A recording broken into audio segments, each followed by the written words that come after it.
Flying is exciting, it's adventurous, it's fun, but flying can also be dangerous. For the next few minutes or so, I'd like to talk to you about the top 10 dangers you should be aware of when dealing with air traffic control to ensure the safety of your aircraft, yourself, and your passengers. Number 1.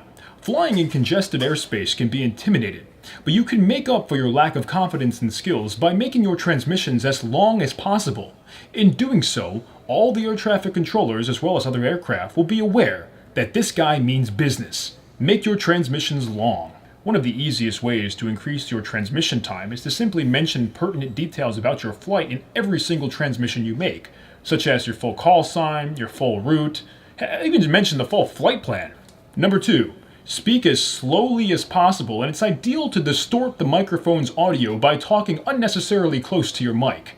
This will make people perk their ears up and know you mean business. Never use the word niner, fife, and if you even think about using tree, just land at the nearest airport and burn your license. Unless your call sign involves the word Southwest, it's generally not recommended to use the phrase "see ya" in any transmission. Just don't do it. When switching frequency, it's generally recommended to transmit as fast as possible before listening to the frequency. This saves time and allows you to communicate with the controller at a very, very fast rate. Be advised that the following phrases, "got him on the fish finder," "tally-ho," "on the nose," "with you," and "here comes the flash," are all ICAO recognized phrases that loosely translate to "I am a virgin." If you're under the age of 30 and flying an aircraft, there's a good chance you have at least 37 GoPros, 6 audio devices, 3 iPads, and at least one i7 solid-state drive-based laptop computer on board. After all, how are people going to know you're a pilot if you don't upload the top quality videos to YouTube? And while all these things are exciting, they can be a bit distracting. Studies show it's generally recommended to record somewhere between 30 and 45 videos per minute while uploading things to Instagram. Otherwise, people won't think you're a pilot. When requesting VFR flight following, it's always best to do so in the most busy of IFR sectors and corridors.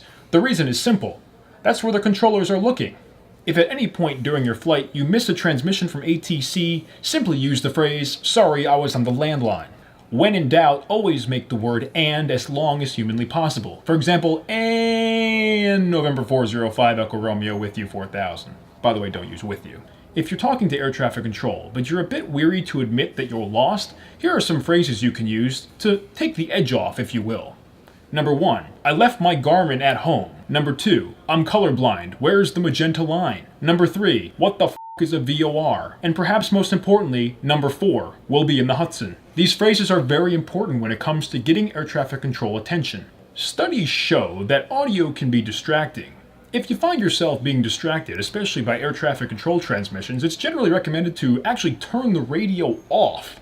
In fact, the human mind and brain responds better to visual cues. After all, we are trained to use light guns. It's best to actually use these light guns, especially in IMC conditions. Give it a try next time.